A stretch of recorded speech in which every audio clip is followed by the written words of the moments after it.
어김없이 시간이 되면은 원근 각처에 있는 분들이 이렇게 다 모여들어요. 가까이는 뭐 왕사마주, 안방, 몽가레에서부터 시작해가지고 저쪽에 푸트라자야, 뭐 수방, 사이버자에 있는 데까지 이게 많은 분들이 이렇게 한 곳에 모일 수 있다는 게 얼마나 놀라운지 모르겠어요. 뭐 돈을 주고 오라 그래도 오겠습니까? 매주마다 이렇게 모이겠습니까?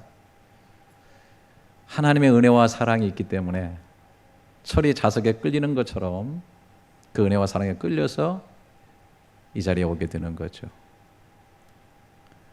하나님이 우리를 사랑하시고 우리가 하나님을 사랑하는 이 은혜가 우리 가운데 있기 때문인 것이죠. 사람들만 모여 있는 것이 아니라 여기에서는 한국말을 하고 한국 문화가 통하고 한국 음식을 같이 먹고 한국의 이야기와 습관들을 나누는, 다시 말해서 여기에는 한국이 들어와 있다, 한국이 모여 있다라고 봐도 과언이 아니라 그렇게 생각을 해봅니다. 오늘 본문에 보게 되면 33절에 온 동네가 그 문 앞에 모였더라 이렇게 얘기를 하고 있어요. 동네 사람들이 모였다 이렇게 하지 않냐고, 온 동네가 모였다 그렇게 생각이 되네요. 사람들만 모인 것이 아니라 그 사람들이 가지고 있는 습관, 생각, 시스템, 그들이 가지고 있는 질병, 그들이 가지고 있는, 그들 속에 붙어 있는 귀신들까지도, 또 그들이 가지고 있는 어떤 종교적인 어떤 성향이나 또 율법적인 그런 얽매임 같은 거, 이런 것들까지도 다 지금 이 예수님이 계신 집 문 앞에 모여 있다라고 하는 것입니다. 그런데 온 동네가 모여 있는 시간이 좀 이해가 잘 안 되죠? 32절에 보니까 저물어 해질 때에 모든 병자와 귀신 들린 자를 다 예수께 데려와서 온 동네가 예수 앞에 있게 됐다는 것입니다. 왜 낮에 이렇게 좋은 때 몰려오지? 해가 다 진 이 밤에 온 동네가 다 예수님 앞에 왔는가? 거기에는 약간의 이유가 있다고 생각을 하는데요. 그러기 위해서 오늘 마가복음 1장을 저 위에서부터 이렇게 쭉 좀 훑어볼 필요가 있어요. 21절에 보면은 그들이 가버나움에 들어가니라 예수께서 곧 안식일에 회당에 들어가 가르치심에 무사람이 그의 교훈에 놀라니 이는 그가 가르치신 것이 권위 있는 자와 같고 서기관들과 같지 아니함일러라 그랬습니다. 그러니까 지금 그들 곧 예수님과 제자들이 들어간 곳은, 장소는 가버나움이라는 곳이고 그 다음에 때는 안식일이었습니다.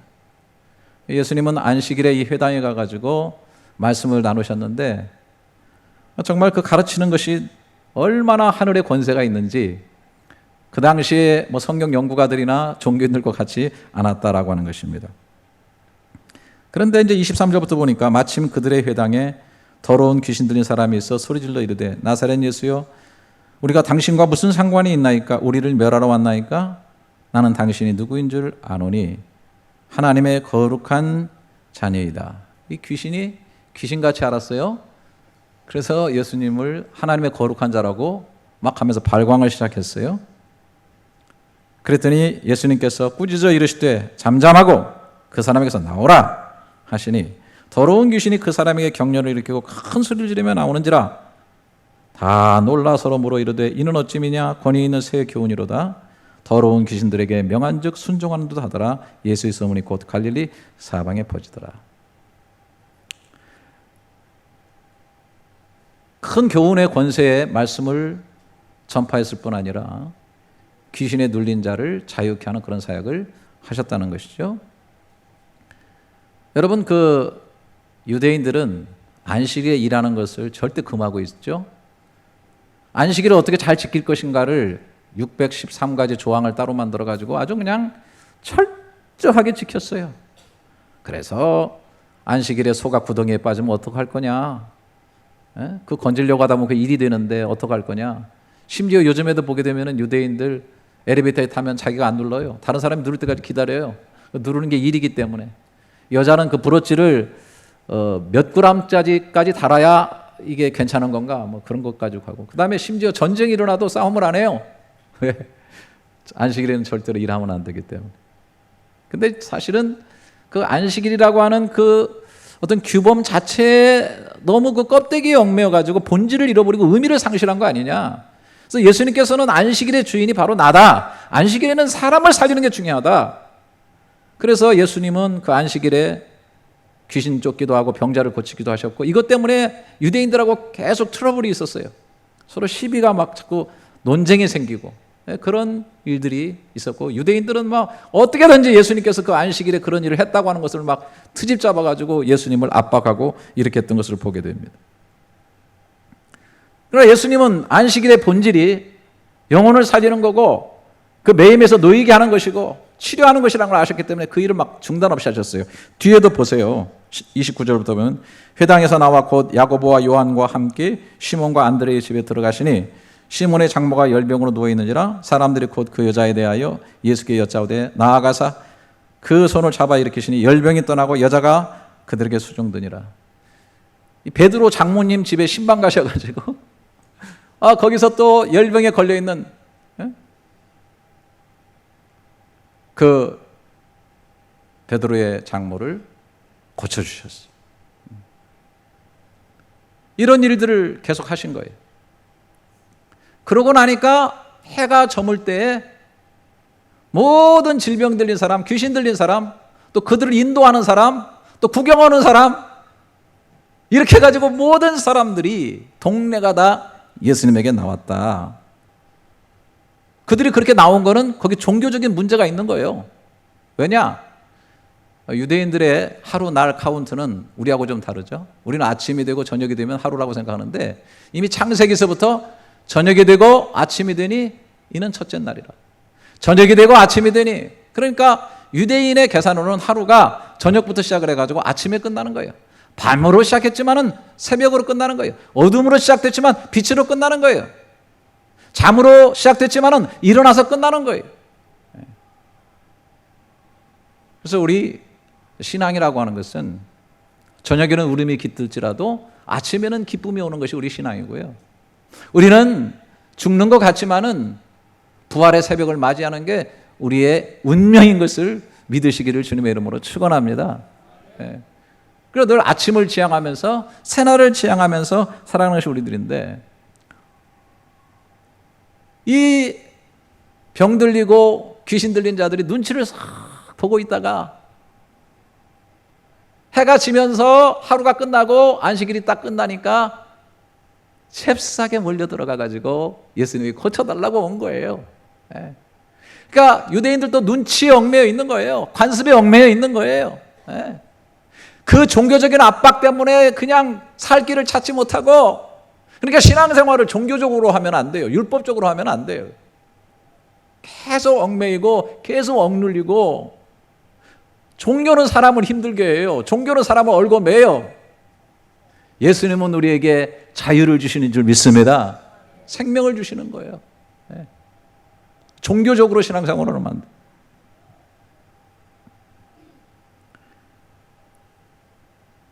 이들을 예수님께서 하나하나 다 치료해 주시는 거예요. 34절부터 보면 예수께서 각종 병이 든 많은 사람들을 고치시고 많은 귀신을 내어 이제는 아주 그냥 하나가 둘이 아니라 많은 질병들, 많은 귀신들을 다 쫓아내셨어요. 얼마나 힘드셨겠어요. 또 귀신들은 또 난리를 쳐요. 앞에서도 그랬지만 귀신들은 자꾸 예수님만 만나면은 털어놔요. 당신은 하나님의 거룩한 자입니다. 당신은 하나님의 아들입니다. 막 이렇게 하면서 예수님을 자꾸 밝히는데, 예수님께서 오늘도 뭐라고 하느냐면은 말하는 것을 허락지 아니하셨다. 잠잠해. 조용히. 왜 그러셨을까? 이 귀신은 말이죠, 알기는 잘 알아. 알고 고백도 정확하게 하는데 회개가 없고 따르질 않아요. 귀신은 아는 데까지는 알아요. 그런데 회개하지 않아요. 마음을 돌이키지 않아요. 진정으로 따르지 않아요. 이 자리에 귀신은 없지만 귀신 같은 분들이 계시죠.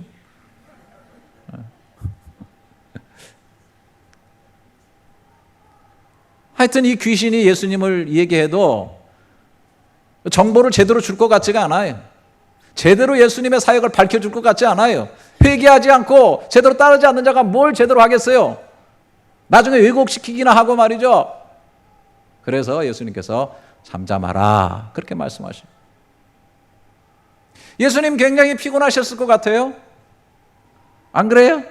하루 종일 회당에서 가르치는 사역, 또 귀신을 쫓는 사역, 그것도 그냥 나중에는 해가 지니까 온 동네 사람들이 다 모여가지고 많은 질병을 고치고 많은 귀신 들린 자를 쫓아냈으니 힘 안 들겠어요?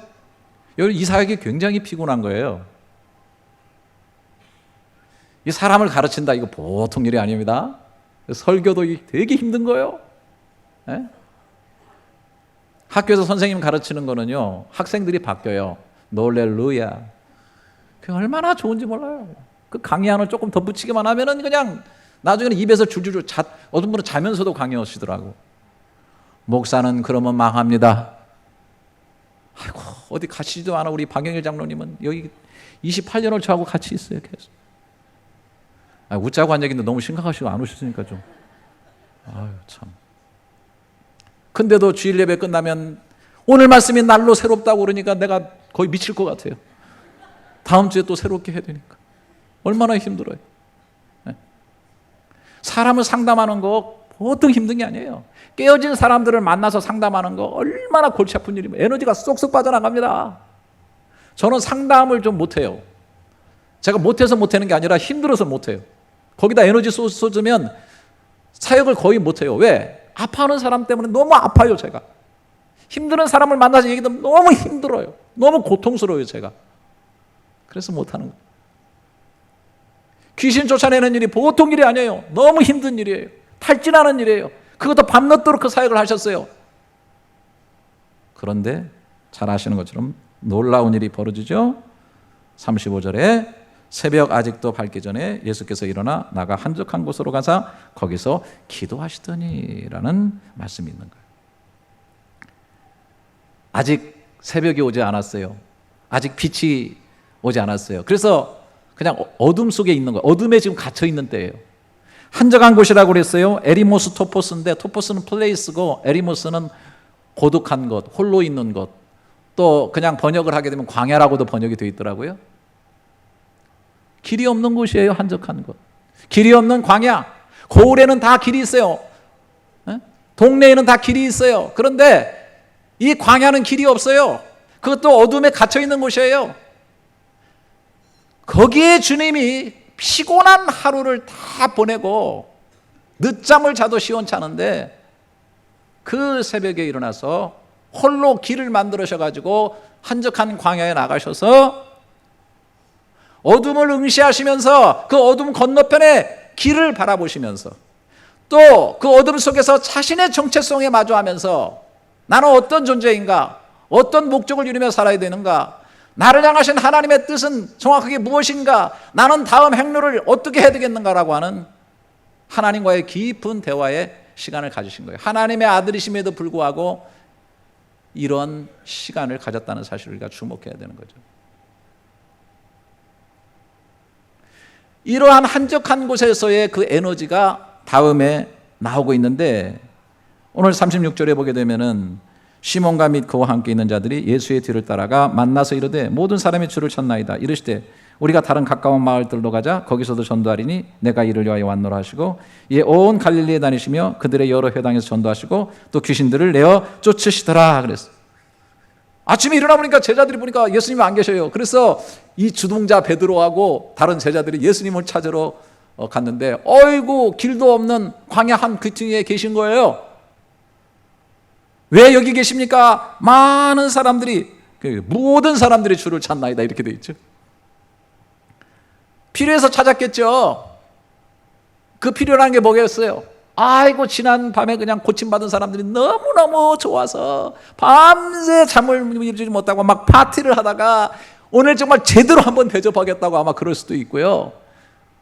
뒤늦게 이 얘기를 들은 저 이웃 마을의 사람들이 말이죠. 또 그때 긴가민가 해가지고 안 갔던 사람들이 야 그분 다시 만나러 가야 되겠다 이렇게 해가지고 아마 모든 사람들이 주를 찾나이다. 인기가 짱입니다. 그냥 아주 유명인사가 된 거죠. 그런데 예수님께서는 다른 마을로 가야 되겠다.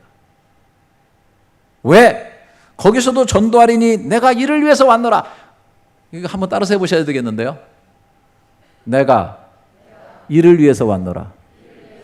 네. 여러분 이것이 있습니까?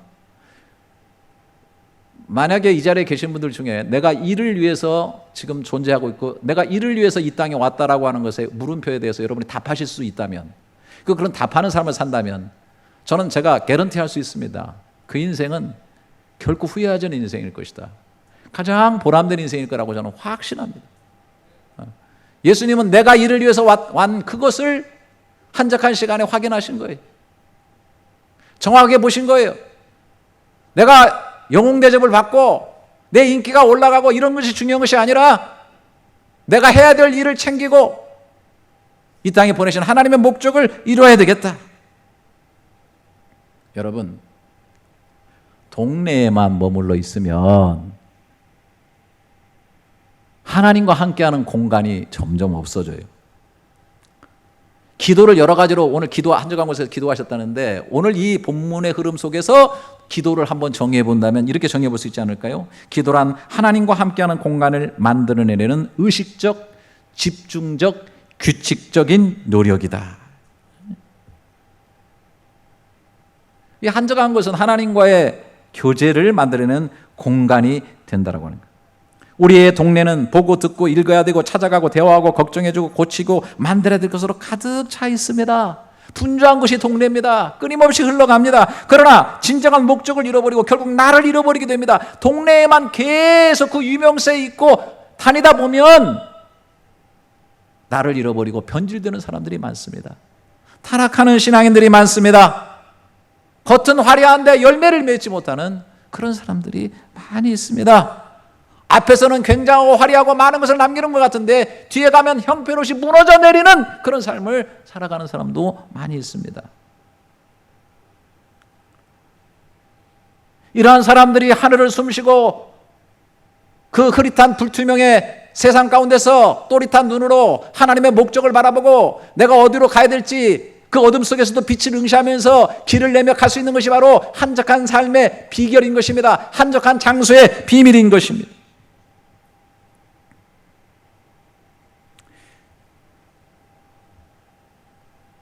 저도 어쩌면 사역의 초창기에는 한마디로 말하면 한적한 곳이 너무 없은 것이 저의 사역이었던 거 아닌가 싶어요.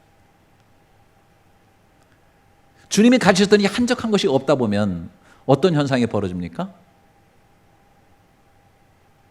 한적한 곳에서만 진실로 고백할 수 있는 내가 일하는 것이 아니라 하나님이 일하신다고 하는 이 고백을 잃어버립니다.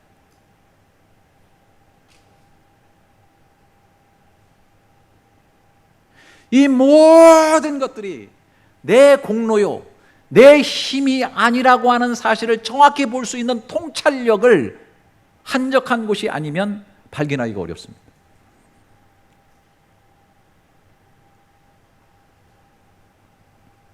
그래서 한적한 곳이 없으면 삶이 위험해지는 겁니다. 침묵이 없으면 말의 의미가 없어지기 시작합니다. 경청하는 자세가 없이 계속 말을 하면 말의 영향력과 파워가 점점 소멸됩니다. 멀어짐이 없이 자꾸만 가까이 붙으면 진짜 친밀함이 소멸되는 것입니다. 그래서 전진과 후퇴에 이 두 가지 균형과 밸런스가 잘 맞아야 됩니다. 동네에서 사역하고 동네 속에 묻혀 있지만은 그 동네에 묻혀버리고 사로잡히는 것이 아니라 동네에서 한적한 곳에 나갈 수 있어야 되고, 한적한 곳에 가서만 늘 있는 것이 아니라 여기가 조사원이가 아니라 그 한적한 곳에서의 그 에너지를 가지고 다시 동네로 나가고, 이렇게 전진과 후퇴를 정확하게 할 수 있어야 된다라고 하는 것입니다. 예수님께서 변질되지 아니하시고 끝까지 목적을 향해서 흐트러지지 없는 발걸음으로 뚜벅뚜벅 걸어가셨던 것은 바로 이 한적한 곳에 역사를 가지셨기 때문이라고 하는 것입니다. 이렇게 하신 주님이기 때문에 주님께서 우리에게 말씀을 가르치실 때 이렇게 말씀하셨어요. 마태복음 6장 6절에 너는 기도할 때 내 골방에 들어가 문을 닫고 은밀한 중에 계신 내 아버지께 기도하라. 은밀한 중에 보시는 내 아버지께서 갚으시리라. 이런 때는 아멘을 한번 해주시면 너무 제가 감사한 마음이 울컥 들 텐데, 한적한 곳이나 골방이나 똑같은 거죠. 예수님은 그걸 아셨기 때문에 너 골방 시간을 가져라. 골방 시간이 중요한 이유는 뭐냐? 살아계신 은밀히 보시는 내 아버지께서 갚으시는 것을 네가 경험할 거야.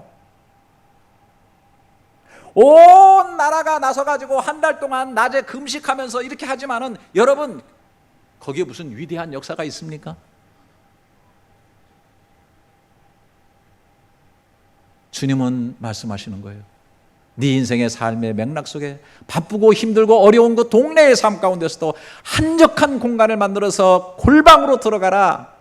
그리하면 진짜 살아계신 은밀히 보시는 하나님 아버지께서 너에게 갚아주시는 그 역사를 네가 체험하고 경험하고 간증하게 될 것이다 라는 겁니다. 예. 이거예요. 바로 이거예요.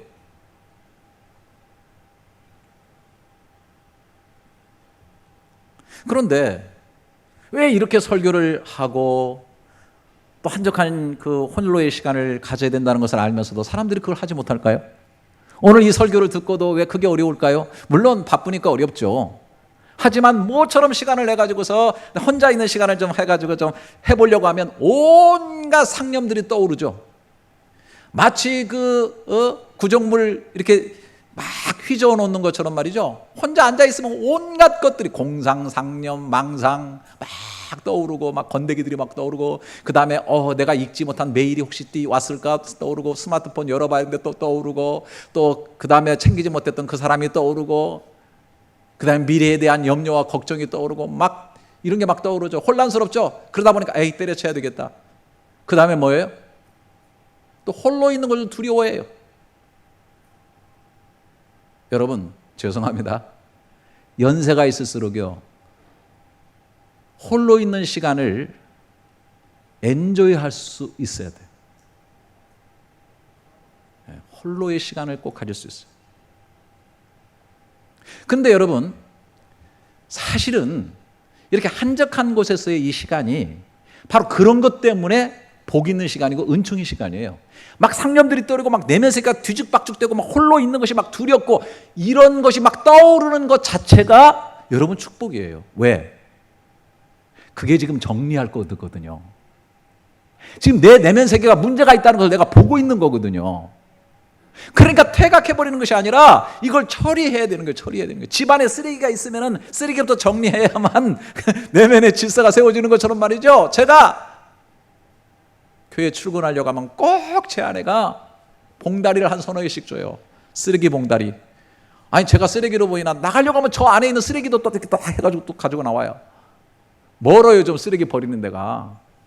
그래서 엘리베이터 타기 전에 그 쓰레기 봉다리를 덜렁덜렁 들고 가다 보면은 참 그런 생각이 들어요. 아이고 둘밖에 안 살고 있는데 왜 이렇게 쓰레기가 많이 나오나. 예? 쓰레기 항상 생겨요. 내 마음에 잡념들, 쓰레기, 버려야 될 거, 비워야 될 거 얼마나 많이 생기는지 몰라요. 여러분 여자 성도 여러분 정말 죄송합니다. 제가 이쪽으로 리모델링 들어오면서 아이고 뭐 다 중요하죠. 뭐 식당도 중요하고 뭐 본당도 중요하고 다 중요한데 화장실이 정말 중요하다고 그래가지고 화장실을 내가 밥 먹는 정도의 깨끗한 화장실을 한다고 해가지고 거기에 그냥 검은 타일을 맛있게 붙이고 마치 카페처럼 그냥 노란 등을 다 달고 온갖 짓을 다 했는데, 문제는 그게 중요한 게 아니고 물이 안 내려가. 공사하다 다 막혔나 봐요. 아니 막혔다고 말은 들었지만 그게 쓰리한 줄 몰랐죠. 여자들이 가가지고 물 내리면 막 2부 예배 끝나고 막 비지할 때 막 내려가면 물이 막 엉켜가지고 막 속에 있는 게 우악 올라오니까 으악 악몽. 죄송합니다. 몰랐죠 제가. 그 얘기를 듣는 순간에 제가 그냥 지난주에 막 비상을 걸었어요. 그래가지고 우리 막 장로님 막 교육자들 막 들들들 볶고 막 이렇게 해가지고 막 와서 뭐 근데 뭐 이게 뭐 물이 어디로 빠지는지 몰라. 그냥 다 밑에 딱 깔려 있기 때문에 물이 어디로 빠지는지 도대체 모르는 거예요. 아무도 몰라. 아는 사람 하나도 없어요. 그 다 깨부실 수도 없고 온통. 그래가지고 막 정화조 치는 팀 붙여서 막 정화조 팀 서너 번 와서 막 맨홀 다 열고 그 다음에 이쪽에서 물을 막 뿜어가지고 막 물줄기를 다 잡아내가지고 이제 교육자들이 알았다는 거예요. 이제 물이 어디로 흘러가고 어디로 나오고 어디로 빠져나가는지 다 알았다는 거예요. 이번 기회에 바닥에 있는 길을 훤히 보게 된 줄 믿습니다. 이제는 안심하소서, 걱정하지 마소서, 마음껏 이를 보소서.